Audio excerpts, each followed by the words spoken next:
చేయడం మేము సరెండర్ చేసాం. ఓకే, సో ఇక్కడ ఉన్నాయి కాబట్టి 9 రోజుల పాటుగా ఆయన ఎక్కడో ఉండిపోయాడు, దాచేశారు. పెండింగ్ ఉంది petition, we were not absconding, we were processing a judicial procedure.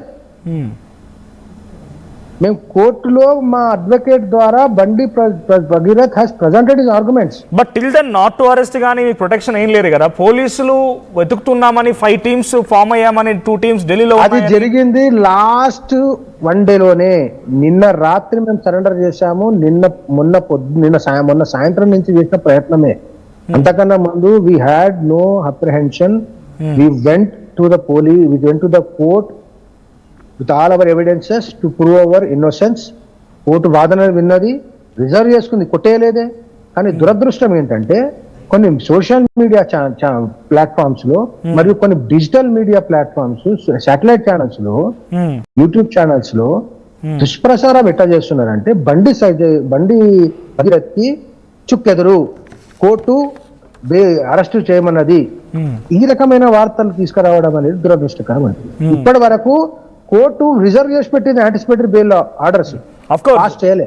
But అంటే జనరల్ గా బీయింగ్ అండ్ సీనియర్ అడ్వకేట్ మీరు చెప్పండి, వన్స్ పోక్సో కేసు నమోదైన తర్వాత నాకు తెలిసి అయితే నాకున్న అవగాహన మేరకి ఎప్పుడు నోటీసులు ఇవ్వడాలు, సిట్ ఏర్పాటు చేయడాలు లేవు. బట్ స్పెషల్గా ఈ కేసు తీసుకున్నారు, సీఎం ఆయన సిట్ ఏర్పాటు చేశారు, నోటీస్ ఇచ్చారు, ఓకే.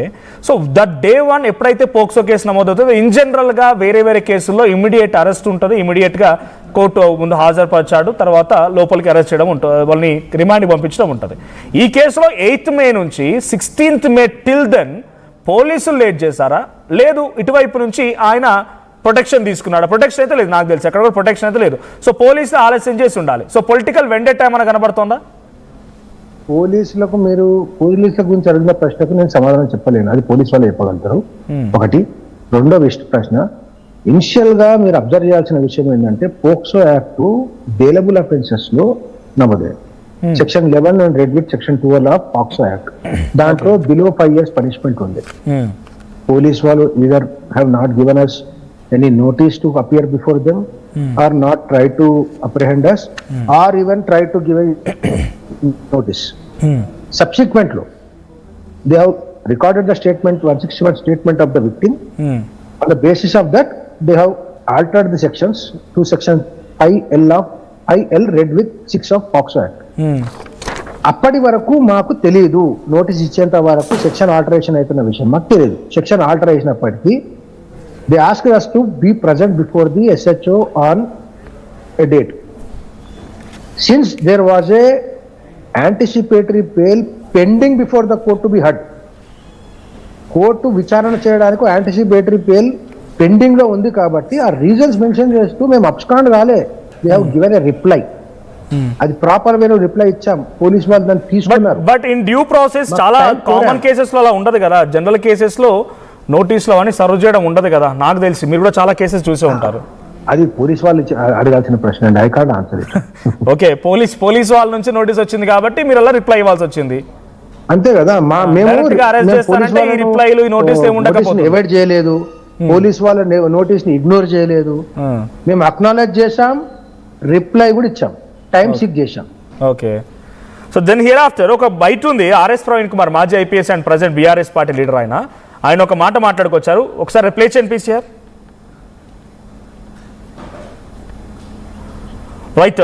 సో ఇందాక నేను కర్ణసాగర్ అన్న క్వశ్చన్ అడిగాను, అంటే నోటీసులు సరిగ్గా అంటే జనరల్గా ఉండవు కదా పోక్సో కేసులో, లేకపోతే సిట్లో ఉండవు కదా అన్నప్పుడు తన సమాధానం ఏంటంటే అది మీరు పోలీసులు అడగాల్సిన క్వశ్చన్. పోలీసులు మాకు నోటీస్ ఇచ్చారు కాబట్టి మేము రిప్లై ఇచ్చాం. పోలీసులు నోటీస్ ఇవ్వకుండా డైరెక్ట్గా అరెస్ట్ చేస్తామంటే ఆ రోజు జరిగిపోయేది.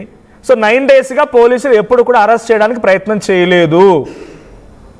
వాళ్ళు లాస్ట్ 1 day మాత్రం అరెస్ట్ కోసం అని చెప్పి తనిఖీలు చేసిన తర్వాతే వాళ్ళు అరెస్ట్ చేస్తారేమో అని చెప్పి డెఫినెట్గా మేము సపోర్ట్ చేయాలి కాబట్టి సరెండర్ అయ్యాము. రోడ్డు మీద ఎందుకు సరెండర్ చేశారంటే వీ హ్యావ్ గైడ్ లైన్స్, ఆయన గైడ్ లైన్స్ ప్రకారంగా మాత్రం వెళ్ళారు. నేను ఆయనతో పాటుగానే భగీరథ్తో పాటుగా పేట్ బషీర్బాద్ వెళ్ళాను, మెడికల్ ఎగ్జామినేషన్ జరిగింది, అటు నుంచి కోర్టులో ప్రొడ్యూస్ చేసాం, రిమాండ్కి తరలించాం. We are according to the law, మేము లాకి చట్టానికి ఒబే చేస్తూనే ఉన్నాం. సో ఇక్కడ అటు బండి భగీరథ్ అడ్వకేట్ కర్ణసాగర్ మాట్లాడుతున్న దాంట్లో పోలీసుల మీద అనుమానం వస్తోంది. పోలీసులు 8th మే రోజు ఎఫ్ఐఆర్ నమోదైతే ఇప్పటి వరకు ఎందుకు నోటీసులు ఇచ్చారు, ఎక్కడ ఇవ్వని నోటీసులు ఇక్కడ ఎందుకు ఇచ్చారు? Here comes the first question. డైరెక్ట్గా అడ్వకేటే చెప్తున్నారు కదా, ఎందుకు ఇచ్చారు, వాళ్ళు ఇచ్చారు కాబట్టి మేము రిప్లై ఇచ్చాం, లేకపోతే మేము రిప్లై కూడా ఇవ్వకపోయే వాళ్ళం. సో తర్వాత నిన్న లాస్ట్ డే May 16th వరకు కూడా పోలీసులు ఎక్కడ కూడా తనిఖీలు చేసినట్టుగా అరెస్ట్ చేస్తానికి సంకేతాలు ఎక్కడ కనపడలేదు. వాళ్ళు అరెస్ట్ చేయాలని అనుకుంటున్నారు కాబట్టి మేమే తీసుకొని సరెండర్ చేస్తామని చెప్పి చాలా క్లియర్గా ఉంటున్నారు. మరి క్వశ్చన్స్ అన్ని కూడా పోలీసులు అడగాల్సిన క్వశ్చన్స్. మరి పోలీసులే పొలిటికల్ వెండేటాలో పొలిటికల్ ప్రెషర్లో భాగంగా ఆలస్యం చేసిర్రా అని పోలీసులు అడగాల్సిన క్వశ్చన్స్. ఎస్, ఒకసారి మాజీ ఐపీఎస్ అధికారి ఆర్ఎస్ ప్రవీణ్ కుమార్ మాట్లాడిన మాటలు కూడా ఉన్నాయి. Picture please play. ఈ కేసులో A1 బండి Bhagirath, A2 Bandi Sanjay, A3 Sangappa, A4 ఇంకా కొంచెం గుంజితే శ్రీరామ్ అవుతాడు. ఇంకా కొంచెం గుంజితే పోలీసు వాళ్ళు అవుతారు. శ్రీరామ నిర్మల ఈ అమ్మాయి మీద పోలీస్ స్టేషన్లో కంప్లైంట్ ఇచ్చాం. ఇంకా కొంచెం గట్టిగా గుంజితే ఆ అమ్మాయి ప్రయోజనాలను దృష్టిలో పెట్టుకొని గుంజితే కొంతమంది పోలీసులు కూడా నిలబెడతారు పక్క. ఇక ముఖ్యమంత్రి చేతిలో ఉంది, ఆయన హోంమంత్రి కాబట్టి చెప్తాం పక్క. ఇది బండి సంజయ్ గారు ఇందులో తప్పకుండా A2 అవుతారు. మీరు ఏ లీగల్ స్టాచ్యూట్ తీసుకున్నా కూడా తప్పకుండా ఆయన A2 అవుతారు. ఆయన కూడా పోక్సోనే ఉంటుంది ఆయన మీద కూడా. అది నేను చెప్పలేను, అంటే అది నేను భయపెట్టిండు. అది నేను చెప్పలేను కానీ ఏదో ఒక రకంగా అవుతాడు. ఇంకా ఆయన తప్పించుకున్నాడంటే అది దేశ ప్రజల దురదృష్టం. ఇప్పుడు చివరిగా ఒక స్టేట్మెంట్, ఎందుకంటే రాష్ట్రంలో ఇప్పటివరకు మొత్తం పోక్సో కేసులకు సంబంధించి 2014 నుంచి ఇప్పటివరకు లెక్క తీసుకుంటే ఆర్టీవీ 16,994 అప్రాక్సిమేట్లీ, కొంచెం ప్లస్ ఆర్ మైనస్ సంథింగ్ 16,994 కేసులు అయితే ఆ కేసుల నుంచి బీఆర్ఎస్ పిక్ చేసింది ఒకటి బండి భగీరథకి సంబంధించి. దీన్ని ఎక్కువ క్యాంపెయిన్ చేస్తుంది బీఆర్ఎస్ ఉంది. రైట్, ఇది ఆర్ఎస్ ప్రవీణ్ కుమార్ మాట్లాడుతున్న మాట. కరుణాసాగర్ గారు విన్నారు కదా, ఈ కేసు మొత్తంలో A1 బండి Bhagirath, A2 Bandi Sanjay, A3 Sangappa, A4 Sriram and A5 కనుక పెట్టాల్సి వస్తే సీరియస్గా సీఎం కనుక పారదర్శకంగా తీసుకుంటే పోలీసుల పైన కూడా చర్యలు తీసుకోవచ్చు, పోలీసులు కూడా దీంట్లో ఇన్వాల్వ్ అయ్యే అవకాశం ఉంది అని అంటున్నారు. So A2, A3 Sangappa are Bandi Sanjay ఎలా అవుతారు అంటే, వాళ్ళు ఈ కేసు విషయంలో తన తల్లి రాసుకొచ్చింది ఒక లేఖ, PCR ప్లే చేయండి. ఆ తల్లి రాసుకొచ్చిన లేఖ ప్రకారంగా నేను 21st రోజు నా మీద నిర్మల్లో కేసు పెట్టారు, 22nd రోజు సంగప్ప వచ్చి మీడియేట్ చేశారు, 23rd రోజు బండి సంజయ్ దగ్గర తీసుకువెళ్లారు. సో అప్పుడు ఆయన బెదిరించాడు, మేము భయపడిపోయాం అంటున్నారు. అది గాను తర్వాత కుమారుడిని కొంత ప్రొటెక్ట్ చేసినందుకు గాను పోక్సో కేసుని సప్రెస్ చేయడం కూడా తప్పే కాబట్టి దాని రీత్యా చర్యలు తీసుకోవాలా అన్నట్టుగా ఆయన అంటున్నారు అనుమానం. సో నిజమేనా? లీగల్గా మీ డైరెక్షన్ ఏంటి? లీగల్గా పాసిబుల్ అవుతుందా? నాకు తెలిసినంత వరకు retired IPS officer RS Praveen ఈ కేసుకి ఇన్వెస్టిగేషన్ ఆఫీసర్ కాదు. ఓకే, SITకి ఇన్ఛార్జ్ కూడా కాదు.